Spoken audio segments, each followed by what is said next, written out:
दोस्तों, आप लोगों ने एक अंधी महिला के बारे में तो सुना ही होगा जो कहती थी कि उसे भविष्य दिखाई देता है।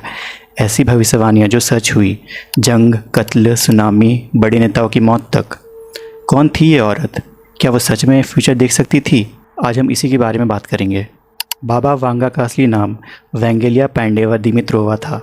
जन्म 1911 में बुल्गारिया में एक गरीब किसान परिवार में हुआ था। बचपन में वो एक नॉर्मल लड़की थी, खेलना, गाना, सपने देखना। लेकिन एक दिन उसकी ज़िंदगी बदल सी गई फॉरएवर। कहते हैं एक भयंकर तूफ़ान आया। वांगा घर से भागकर एक खुले मैदान में चली गई। तूफ़ान की शक्ति इतनी थी कि उसके चेहरे पर पत्थर और मिट्टी पड़ने लगी। उसकी आंखों में मिट्टी घुस गई। दर्द, चीखें और उसके बाद अंधेरा। जब तक उसे हॉस्पिटल ले जाते उसकी आंखों की रोशनी चली गई थी और उसकी आंखों की रोशनी हमेशा के लिए चली गई। लोग कहते हैं कि उस दिन वो सिर्फ अपनी आंखों की रोशनी ही नहीं बल्कि अपना पूरा बचपन खो बैठी। अंधी होने के बाद वांगा बिल्कुल बदल सी गई।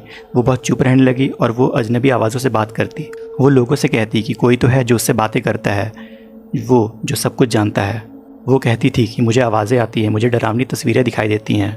वांगा के पड़ोसी परेशान हो गए। उसने पहली बार प्रेडिक्ट किया एक आदमी की मौत की तारीख और वो सच निकली। उसके बाद लोग उसके पास आने लगे। खोई हुई चीज़ें ढूंढना, अपने बच्चों का फ्यूचर के बारे में पूछना, बीमारियों का इलाज मांगना। धीरे धीरे उसका नाम फैलने लगा और बाबा वांगा बन गई एक लेजेंड।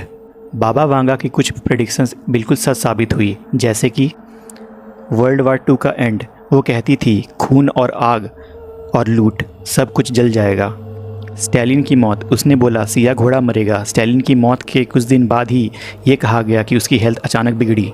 सोवियत यूनियन का बिखरना, बाबा वांगा ने बोला था जब टूट जाएगा भाई भाई के खिलाफ होगा। 9/11 अटैक्स, वो कहती थी अमेरिका के भाइयों पर लोहे की पक्षी गिरेंगे। खून, आंसू और मास डेथ्स। जब 2001 में ट्विन टावर पर प्लेन्स टकराए, लोग कांप उठे। दोस्तों, ये सब सुनकर आपको कुछ अजीब नहीं लगता कि कुछ तो राज था बाबा वांगा में? सबसे डरावनी चीज़ है उसके फ्यूचर प्रेडिक्शंस। बाबा वांगा ने कहा था कि 2025 में जापान में एक मेगा डिस्ट्रक्शन आएगा। उसने कहा जापान पर एक महाविनाश आएगा जो उसका नक्शा ही मिटा देगा।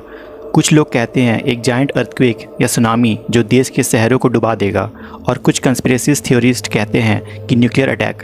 सोचो, क्या वो सच होगा? ये सिर्फ जापान तक नहीं, उसने बोला ह्यूमन मार्स पर कॉलोनी बनाएंगे। 3797 में दुनिया ख़त्म हो जाएगी। 2028 तक ह्यूमन एलियन स्पीसीज से कांटेक्ट करेंगे। क्या ये सच होगा?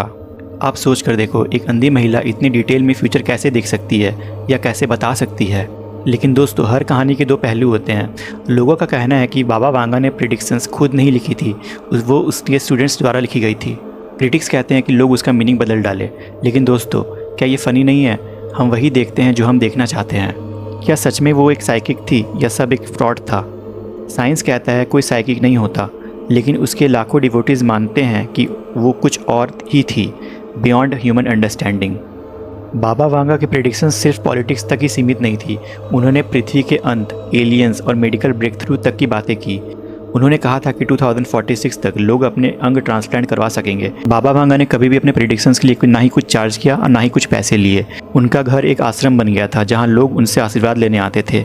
1996 में 85 साल की उम्र में उनका देहांत हो गया, लेकिन उनकी कहानियाँ, उनके प्रेडिक्शंस आज भी जिंदा है। कई लोग मानते हैं कि बाबा वांगा की प्रेडिक्शंस एक साइकोलॉजिकल ट्रिक थी। लोग वही देखते हैं जो वो देखना चाहते हैं, लेकिन कुछ प्रेडिक्शंस इतनी एग्जैक्ट थी कि उन्हें इग्नोर करना भी मुश्किल था। बाबा वांगा की प्रेडिक्शंस एक अनसॉल्व्ड मिस्ट्री है। कुछ लोग उसे देवी मानते हैं तो कुछ लोग उसे धोखा। जो भी हो, बाबा वांगा की प्रेडिक्शंस हमसे एक सवाल तो ज़रूर पूछती है, क्या हम सच में अपना फ्यूचर जान सकते हैं या ये सब बस हमारी आंखों का धोखा है? आपको क्या लगता है? कमेंट सेक्शन में ज़रूर बताएं। मिलते हैं एक और इंटरेस्टिंग वीडियो में, तब तक के लिए गुड बाय।